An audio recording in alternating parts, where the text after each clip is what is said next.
आप सबको जय मसीह की। और मैं विश्वास करता हूं कि आप भले चंगे हैं। और मैं फिर से एक बार आप सबों का स्वागत करता हूं west coast district Facebook council page पर, इंस्टाग्राम पर और यूट्यूब पर, जिस माध्यम से भी आप देख रहे हैं। प्रभु आपको आशीष देने जा रहा है। आइए अगले 10 मिनट हम परमेश्वर के वचन की मनादी करें। लूका रचित सुसमाचार उसका पहला अध्याय और उसका 41 वचन, gospel of Luke chapter 1 and verse 41, उसमें इस प्रकार से लिखा है, जो ही इलीशिबा ने मरियम का नमस्कार सुना, त्यों ही बच्चा उसके पेट में उछला और इलीशिबा पवित्र आत्मा से परिपूर्ण हो गई। प्रभु के लोगों, कई बार हमने इस वचन को पढ़ा होगा, लेकिन आज की सुबह मैं आपके शब्द में सामर्थ है इसके बारे में बात करना चाहता हूँ।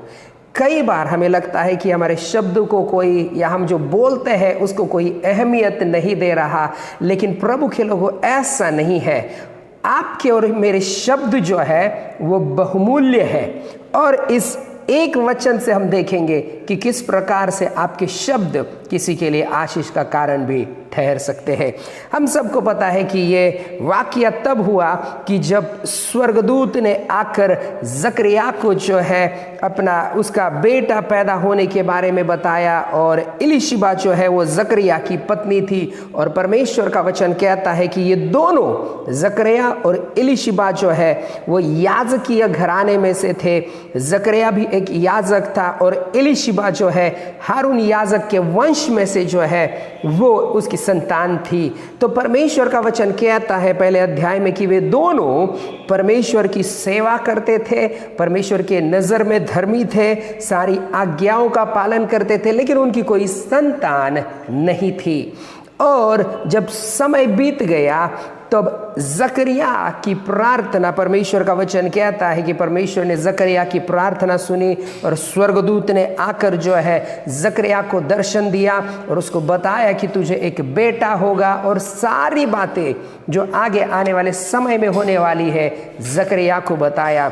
और हमें पता है कि जकरिया पूछता है कि ये कैसे होगा, क्योंकि मैं बूढ़ा हूँ, मेरी पत्नी बूढ़ी है, तो कैसे हमें संतान होगा। और उसी बात परमेश्वर का वचन कहता है, वही स्वर्गदूत मरियम के पास जाकर भी कहता है, और मरियम का उत्तर या मरियम की प्रतिक्रिया जो है स्वर्गदूत के लिए कुछ अलग थी।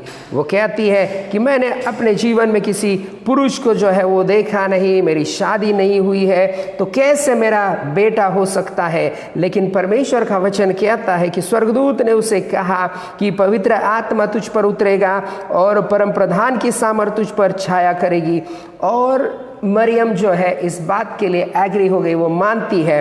और उसके बाद वो आखिरी में यही कहती है कि मैं परमेश्वर की दासी हूँ, परमेश्वर के वचन के अनुसार जो है मेरे जीवन में हो। और स्वर्गदूत उसको एक चिन्ह भी देता है, एक बात बताता है कि तेरी जो इलीशिबा जो है, जो उसके रिश्ते में है, बुढ़ापे में उसको 6वां महीना है, वो भी प्रेग्नेंट है, वो भी गर्भवती है। और तब जाकर मरियम इलीशिबा को मिलने आती है। और परमेश्वर का वचन कहता है, जैसे ही इलीशिबा ने मरियम के नमस्कार को सुना, मैं कल्पना करता हूं कि मरियम ने इलीशिबा को कहा होगा शालोम।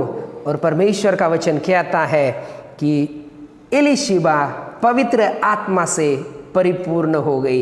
प्रभु के लोगों, मरियम कौन है? मरियम एक साधारण लड़की है जिसकी जीनियोलॉजी, जिसकी वंशावली भी बाइबल में नहीं लिखा, लेकिन इलीशिबा का और उसका पति जो है जकरिया का सब कुछ लिखा है कि कौन से वंश से वो आते हैं। लेकिन मरियम के बारे में इतना डिटेल कुछ भी नहीं लिखा। मरियम लिखा गया एक साधारण लड़की थी। लेकिन याद रखिए प्रभु के लोगों, वो साधारण लड़की के शब्द में इतनी सामर्थ थी कि जैसे उसने नमस्कार कहा, 2 बातें वहां पर हुई।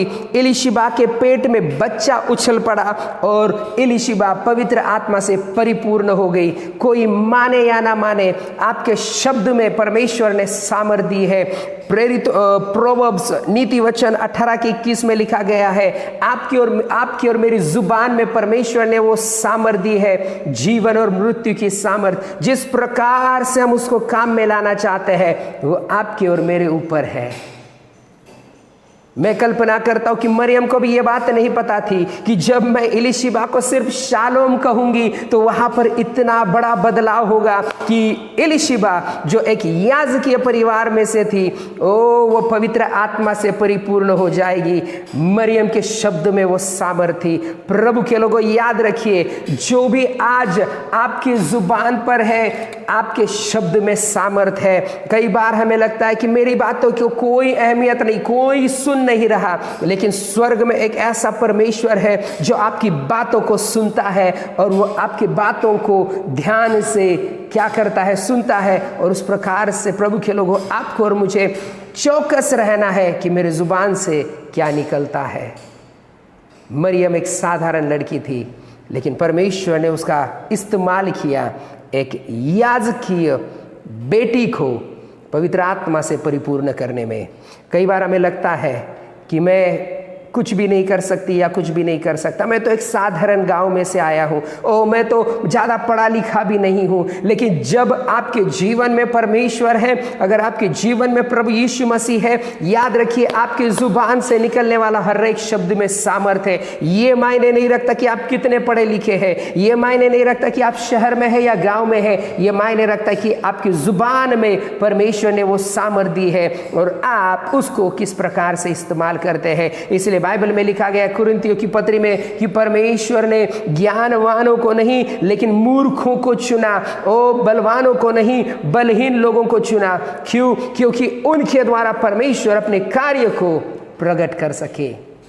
अगर एलीशिबा के द्वारा मरियम पवित्र आत्मा से परिपूर्ण होती तो इसमें नई बात कुछ भी नहीं थी। हमें पता है कि वह याजकीय थी, धर्मी थी, सारी बातें परमेश्वर की मानने वाली थी, सब कुछ सही था और इसलिए मरियम पवित्र आत्मा से परिपूर्ण हो गई। लेकिन यहाँ पर अलग है, एक साधारण लड़की जिसका अभी थोड़े समय पहले पहली बार स्वर्गदूत के साथ एनकाउंटर हुआ है, परमेश्वर के साथ पहली मुलाकात उसकी हो गई है और वो इतनी सामर्थ्य से भर गई कि उसकी जुबान के द्वारा, उसके शब्द के द्वारा कोई दूसरा आशीष को प्राप्त कर रहा है। प्रभु के लोगों, याद रखिए, अगर आप दास और दासी है, सेवा कर रहे हैं, परमेश्वर ने आपकी जुबान में सामर्थ्य दी है। जो आप बोलोगे परमेश्वर आपके शब्द के अनुसार कार्य करने लगेगा। ये मत सोचिए कि मैं कौन हूं, याद रखिए, करने वाले आप नहीं है, करने वाला स्वर्गीय परमेश्वर है।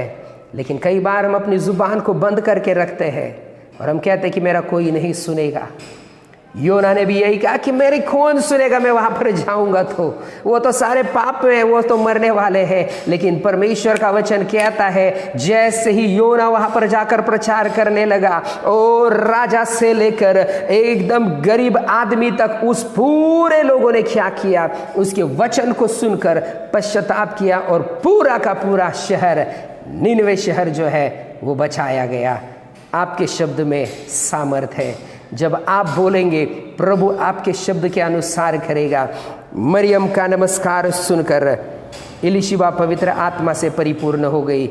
क्या आपके शब्द किसी के लिए आशीष का कारण है? क्या कोई कहता है कि हाँ, इस भाई के शब्द या इस बहन के शब्द को मैं जब सुनती हूँ या सुनता हूँ, मेरे जीवन में कुछ अलग होने लगता है, परमेश्वर, मानो परमेश्वर मुझसे बात करता है। क्या आपके लिए कोई ऐसा बोलता है या नहीं? अगर नहीं तो याद रखिए, एक मरियम के समान जो साधारण लड़की थी, वो अपनी युवा अवस्था में थी, लेकिन उसके शब्द में परमेश्वर ने इतनी सामर्थ्य दी कि कोई एक व्यक्ति पवित्र आत्मा से परिपूर्ण हो गया। उस एलीशिबा के पेट में जो है बच्चा उछला। मतलब सिर्फ एलीशिबा पर उसका प्रभाव नहीं पड़ा, लेकिन उसके गर्भ में जो है उसके ऊपर भी उसका प्रभाव पड़ा। याद रखिए, आप किसी के लिए बोलते हैं, आपका शब्द जो है सिर्फ उस व्यक्ति के लिए नहीं, लेकिन उसकी आने वाली पीढ़ियों के लिए भी प्रभाव को डालेगा। इसलिए आपके शब्द क्या है? आज की सुबह आप सोचिए, क्या मेरी जुबान से मेरे बच्चों के लिए, मेरी पत्नी के लिए, मेरे पति के लिए, मेरे पड़ोसियों के लिए, मेरी संस्था के लिए, मेरे देश के लिए क्या शब्द निकलते हैं? या हम हमेशा रोते रहते हैं कि हमारे जीवन में, हमारे भारत में, हमारी मंडली में हमें कुछ भी नहीं होगा? याद रखिए, प्रभु ने आपके शब्द में सामर्थ्य दी है। आप किस प्रकार से उन शब्दों का इस्तेमाल करें। प्रभु इस वचन के द्वारा आप सबको आशीषित करे। आइए हम प्रार्थना करें। अनुग्रहकारी जीवित परमेश्वर पिता, हम धन्यवाद देते हैं आज की सुबह के लिए। जितने भी श्रोतागण आज की सुबह आपके वचन को सुने हैं प्रभु, हम एक बात जानते हैं कि हमारे शब्द में सामर्थ्य है। जैसे मरियम की आवाज़ को सुनकर, जैसे उसके नमस्कार को सुनकर एलीशिबा पवित्र आत्मा से परिपूर्ण हो गई, प्रभु हमारे शब्दों में सामर्थ्य है। हम लोगों के जीवन में आशीष को बोलने वाले हो जाए। विशेष करके मैं प्रार्थना करता हूँ परमेश्वर पिता, इस महीने में जितने भी लोग अपनी शादी की सालगिरह को मना रहे हैं, जन्म दिवस को मना रहे हैं, परमेश्वर पिता आप उन्हें आशीषित करना। जितने भी श्रोतागण हैं परमेश्वर, अगर कोई बीमार है, मुसीबत में, परेशानी में है, आप उनकी सुधि लेना, क्योंकि आप हम सब से प्रेम करने वाले परमेश्वर हैं। धन्यवाद देते सारी बातों के लिए। प्रार्थना सुना, उत्तर दिया प्रभु यीशु मसीह के नाम से मांगते हैं, सुनो ग्रहण कर पिताजी। आमीन, आमीन, आमीन। प्रभु आपको आशीषित करे। सबको जय मसीह की।